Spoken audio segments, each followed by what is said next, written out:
తాకట్టులో ఉన్న గోల్డ్ విడిపించి ఈ రోజు ఆన్లైన్ ధరకే కొనబడును. Contact number 6304853377. మాజీ భారతదేశ ప్రధానమంత్రి కీర్తిశేషులు శ్రీ రాజీవ్ గాంధీ గారి వర్ధంతి కార్యక్రమాన్ని హైదరాబాద్ నగర కాంగ్రెస్ పార్టీ తరఫున ఏర్పాటు. ఈ కార్యక్రమంలో ఇన్ఛార్జ్ మంత్రివర్యులు, పార్లమెంట్ సభ్యులు, శాసనమండలి సభ్యులు, శాసన సభ్యులు,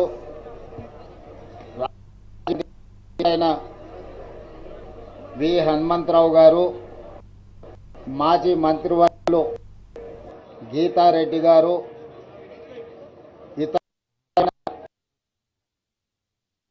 ఇతర కాంగ్రెస్ పార్టీ నాయకులు అందరూ పాల్గొని వారికి ఘనమైన నివాళులను ప్రపంచ దేశాలలో భారతదేశానికి ఒక గుర్తింపు, గౌరవము, ఈ దేశము ప్రపంచ సాంకేతిక యుగంలో ఒక దిశను చూపి ఘనమైన నివాళులను ఈరోజు అర్పించడం జరిగింది. ప్రపంచ దేశాలలో భారతదేశానికి ఒక గుర్తింపు, గౌరవము,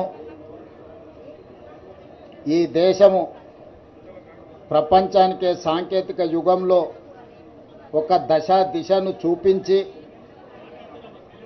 ప్రపంచ దేశాలతో పోటీ పడడానికి ఈ దేశ యువతను సమాయత్తం చేసిన గొప్ప నాయకుడు రాజీవ్ గాంధీ గారు. రాజీవ్ గాంధీ గారు ఈ దేశం కోసం ప్రాణాలు అర్పించిన మహాత్మా గాంధీ గారి స్ఫూర్తితో, ఈ దేశ ఐక్యత కోసం, సమగ్రత కోసం ప్రాణాలు అర్పించిన శ్రీమతి ఇందిరాగాంధీ గారి యొక్క స్ఫూర్తితో ఈ దేశ అభివృద్ధిలో భాగస్వామి అవుతూ దేశ సమగ్రతను కాపాడడానికి మూడో తరం కూడా ప్రాణాలు అర్పించి ఈ దేశ సమగ్రతను కాపాడిన ఒక గొప్ప నాయకుడు రాజీవ్ గాంధీ గారు. ఈనాడు ఈ తరం, ఈ సాంకేతిక విప్లవం, ఈ కంప్యూటర్ యుగం, 21st సెంచరీ అని మనం ఏదైతే చెప్పుకుంటున్నామో ఈ దేశానికి అందించిన గొప్ప నాయకుడు రాజీవ్ గాంధీ.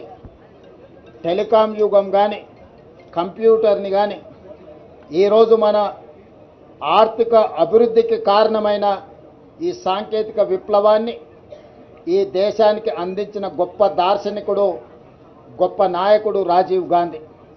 ఇదే కాదు, మహిళల అభివృద్ధి పట్ల, మహిళలకు ఆర్థిక వెసులుబాటుతో పాటు రాజకీయాలలో సముచితమైన స్థానం ఉండాలి, కుటుంబాన్ని చక్కదిద్దే మహిళ స్థానిక సంస్థల్లో కానీ ప్రజాపాలనలో కానీ భాగస్వాములను చేస్తే దేశం వేగంగా అభివృద్ధి చెందుతుంది అని భావించి స్థానిక సంస్థల్లో ఈ దేశంలో మొట్టమొదటిసారి మహిళా రిజర్వేషన్లను తీసుకొచ్చిన గొప్ప నాయకుడు రాజీవ్ గాంధీ గారు. ఎన్నో సరళీకృత విధానాలను ముందుకు తీసుకువెళ్లాలని, ఈ దేశంలో పేదలకు సంక్షేమం అందాలని, ఈ దేశం అభివృద్ధి చెందాలని కలలు కన్న గొప్ప నాయకుడు రాజీవ్ గాంధీ. వారి స్ఫూర్తితో యూపీఏ చైర్పర్సన్గా శ్రీమతి సోనియా గాంధీ గారు తెలంగాణ రాష్ట్రాన్ని ఏర్పాటు చేయడం జరిగింది. ఆనాడు శ్రీమతి ఇందిరాగాంధీ గారు వీరమరణం పొందినప్పుడు వారు మెదక్ పార్లమెంట్ నియోజకవర్గం తెలంగాణ నుంచే ప్రాతినిధ్యం వహించడం జరిగింది. అదేవిధంగా ఈ ప్రత్యేక తెలంగాణ రాష్ట్రాన్ని ఏర్పాటు చేయడంలో సాహసోపేతమైన నిర్ణయం శ్రీమతి సోనియా గాంధీ గారు తీసుకోవడం వల్లనే ఈనాడు తెలంగాణ రాష్ట్ర కళ నిజమై తెలంగాణ రాష్ట్రంలో సచివాలయం ముందు ట్యాంక్ బండ్ మీద ఈరోజు మనం రాజీవ్ గాంధీ గారి వర్ధంతి జరుపుకుంటున్నాం. ఈ తెలంగాణ ప్రజలకు రాజీవ్ గాంధీ, సోనియా గాంధీ గారు, ఇందిరాగాంధీ గారి కుటుంబంతో అవినాభావ సంబంధం, విడదీయరాని అనుబంధం. ఒక కుటుంబానికి ఉన్న అనుబంధానికంటే ఒక గొప్ప అనుబంధం ఈరోజు గాంధీ కుటుంబానికి తెలంగాణ 4 కోట్ల ప్రజలకు పెనవేసుకున్నది. తెలంగాణ ప్రజలు తెలంగాణ రాష్ట్రం ఉన్నంతకాలం గాంధీ కుటుంబాన్ని స్మరించుకుంటూ ఆ కుటుంబం ఈ ప్రాంతం ఈ ప్రజల కోసం చేసిన సేవలని గుర్తు చేసుకోవాల్సిన బాధ్యత ప్రతి ఒక్కరి మీద ఉన్నది. అందుకే ఈనాడు మేమందరం రాజీవ్ గాంధీ గారికి ఘనమైన నివాళులు అర్పించి రాష్ట్ర అభివృద్ధిలో వారి స్ఫూర్తితో ముందుకు వెళ్తాం. వారి స్ఫూర్తితోనే ఆనాడు చట్టసభలలో కూడా మహిళలకు రిజర్వేషన్లు ఉండాలి అని 2013లోనే రాజ్యసభలో ఆమోదింపజేసిన నాయకురాలు శ్రీమతి సోనియా గాంధీ గారు. ఈనాడు రాజీవ్ గాంధీ గారి వర్ధంతి సందర్భంగా నరేంద్ర మోడీ గారిని మేము డిమాండ్ చేస్తున్నాము.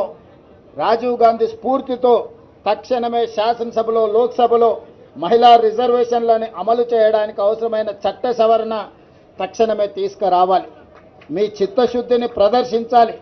మెలికలు పెట్టి తిరకాసు పెట్టి రాజకీయ ప్రయోజనాల కోసం మహిళా రిజర్వేషన్లను మీరు దుర్వినియోగం చేయకండి. 2023లో పార్లమెంటులో మీరు ప్రవేశపెట్టిన మహిళా రిజర్వేషన్లకు 100% అన్ని రాజకీయ పక్షాలు మద్దతు పలికినా అందులో కూడా మీరు మెలక తిరకాసు పెట్టడంతో ఈనాడు మహిళా రిజర్వేషన్లను అమలు చేయాలంటే మళ్ళొక్కసారి రాజ్యాంగ సవరణ చేయాల్సిన పరిస్థితి వచ్చింది. అందుకే తక్షణమే ప్రత్యేక పార్లమెంటు సమావేశాలు ఏర్పాటు చేసి ఎలాంటి శశబిషలకు ఎలాంటి చర్చలకు తావు లేకుండా తక్షణమే 33% శాసనసభలలో లోక్సభలో మహిళా రిజర్వేషన్ల కోసం మీరు బిల్లు ప్రవేశపెట్టండి. 100% కాంగ్రెస్ పార్టీ ఇండియా కూటమి సంపూర్ణమైన మద్దతు మీకు ఇవ్వడం జరుగుతుంది. అంతేకాని మహిళా రిజర్వేషన్ల ముసుగులో మీ పార్టీ ప్రయోజనాల కోసం అవసరమయ్యే చికాకు కలిగించే అంశాలను చట్టసభలో ప్రవేశపెట్టకండి. ఇది ఏమాత్రం మంచిది కాదు. మహిళల పట్ల మీకు గౌరవం ఉన్నా మహిళా అభ్యున్నతి కోసం మీ ప్రభుత్వం పని చెయ్యాలి అని అంటే తక్షణమే రాజీవ్ గాంధీ గారి స్ఫూర్తితో వారి వర్ధంతి సందర్భంగా మేము నరేంద్ర మోడీ భారత ప్రధానమంత్రిని డిమాండ్ చేస్తున్నాము. తక్షణమే మహిళా రిజర్వేషన్ల బిల్లును లోక్సభలో రాజ్యసభలో తీసుకురండి. కాంగ్రెస్ పార్టీ సంపూర్ణంగా మద్దతిస్తుంది. రాజీవ్ గాంధీ గారు ఇచ్చిన స్ఫూర్తి వారి చూపించిన దారే ఈ రాష్ట్రానికి దేశానికి రక్షణగా ఉంటుంది. అభివృద్ధి జరుగుతుంది. వారిని గుర్తు చేసుకుంటూ వారి స్ఫూర్తితో తెలంగాణ రాష్ట్రంలో సంక్షేమాన్ని అభివృద్ధిని ముందుకు తీసుకువెళ్తామని మీ అందరి ద్వారా సవినయంగా మనవి చేస్తున్నాను. ధన్యవాదాలు.